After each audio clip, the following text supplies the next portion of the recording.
U 5. mjesecu pročitala sam 5 knjiga. Neću vas maltretirati razlozima zašto ovoliko kasnim sa videom za mjesec maj, nego ću odmah preći da opisujem knjige koje sam pročitala. Prva knjiga je popularna od Maje van Wagenen. Ova knjiga nije fikcija, ovo je Majin dnevnik i ona u njemu opisuje posljednju godinu školovanja u jednoj školi koja se nalazi na granici SAD-a sa Meksikom. Maja nije popularna, nalazi se na dnu ljestvice popularnosti, ali nalazi jednu knjigu koja je starija više od pola veka i ona odlučuje da sledi savete iz te knjige kako biti popularan. Preporuka za ovu knjigu, s nju se možete odmoriti pa i nasmijati, ali ne preporučujem je da je dajete tinejdžerima ili deci. A zašto? Jer ako sam primetila, u našoj zemlji među našom decom ima sve manje i manje poštovanja i uvažavanja prema prosvetnim radnicima.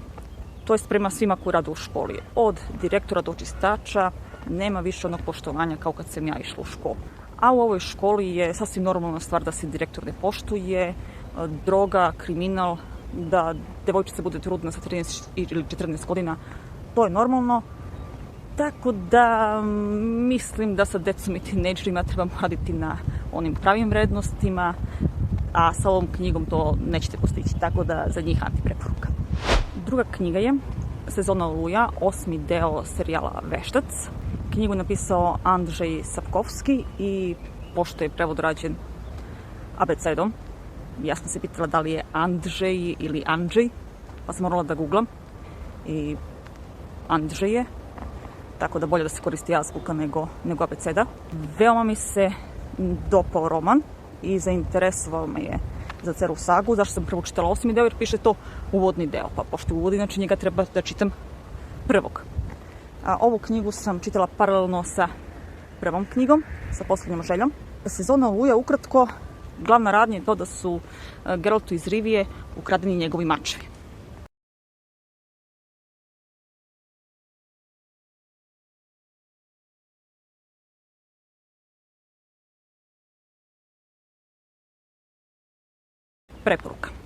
Preporuka. Treća knjiga je prva knjiga iz serijala Veštac, Posljednja želja. Ovo je zbirka priča, mada su sve one povezane i nadovezuju s jednu na drugu, ali mogu se čitati odvojeno. Pisac je uzeo poznate svetske bajke, promenio ih, prilagodio i lepo uklopio u svet Veštac sage. Ova knjiga mi se manje dopala od Sezone oluja, jer je stil pisanja nekako zbrzan, a sa druge strane baš ta zbrzanost mi se dopala, jer ja tako pišem. Dakle, imam stil. Još samo da imam maštu i umeće koji ima Andrzej, jao, kakve bih ja sage pisala. Ali, nemam. Tako da, za sada imam samo, taj zbrzan stil pisanja. Kraj mi se nije dopao, jer na kraju ne shvatam koja je posljednja želja. Šta je zapravo posljednja želja? Nadam se će se to razjasniti u nekom od narednih delova.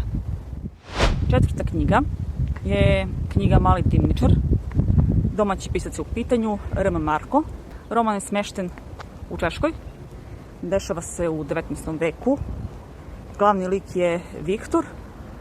On je dete dimničar i do samog kraja knjige ja nisam shvatila koliko on ima godina. U početku sam mislila da ima 10 godina i knjiga je pisana jezikom kao za mlađe osnovce, ali kako se knjiga približava kraju, zbog cele tematike i zbog drugih likova, krećem se pitam koliko zapravo Viktor ima godina i da knjiga u stvari napisana za tinejdžere.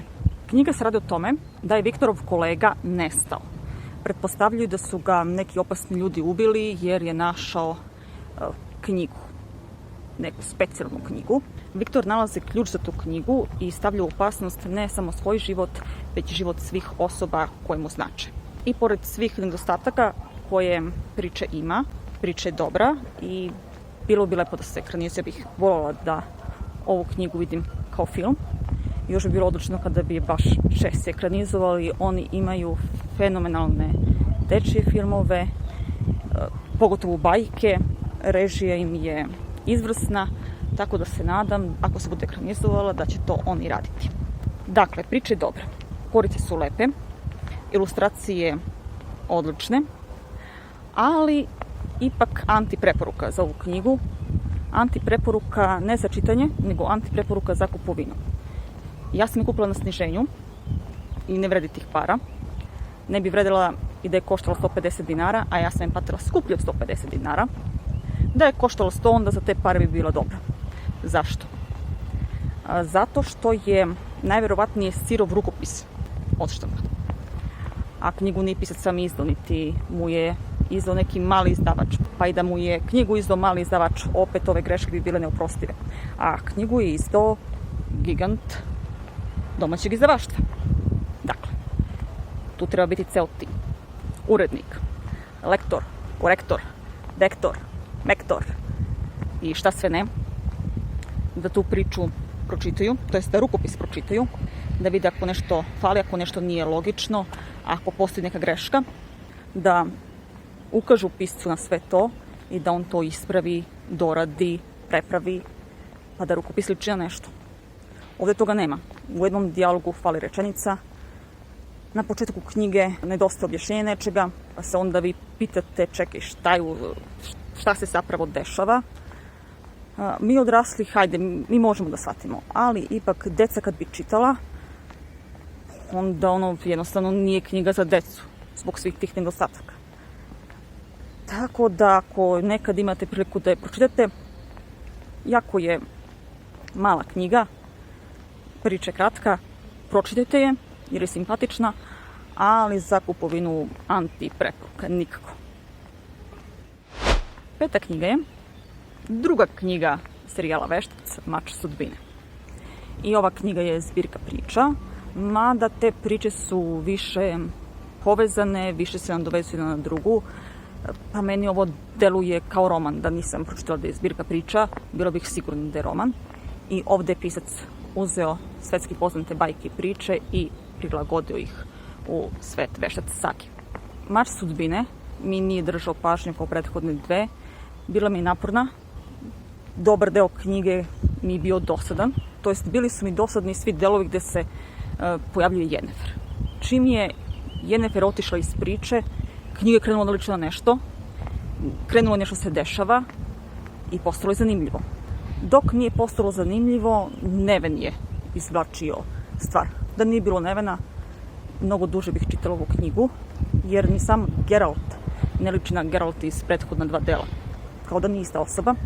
Bila sam odlučila, ako mi se do kraja knjiga ne dopadne, da neću nastavljati da čitam Veštac sagu, a inače znam o čemu se radi cijela saga, znam i kraj sage, ali ipak čitam.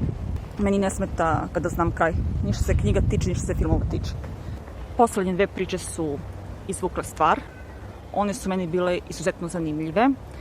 U njima Geralt traži Ciri i naći će Ciri i na samom kraju vidite da prava priča tek sad počinje. Evo, juni je mesec i krenula sam da čitam Krv vilenjaka. Dakle, to je 4. knjiga koju čitam iz ove sage i ona mi je za sada najbolja. I drago mi je što sam izdržala, što sam uspela da pročitam Mač sudbine do kraja. Ne samo zbog poslednje dve priče, već i zbog nastavka sage. Dakle, izdržite da Mač sudbine pročitate do kraja. Za sada, za ovu sagu, preporuka, velika preporuka. Blagodarim mnogo svima što ste pogledali ovaj video. Mi se vidimo uskoro sa nekom novom pričom i nadam se da neće ovoliko kasniti sa videom za pročitanje knjigu u junu mesecu. Vidjet ćemo. Zdravo!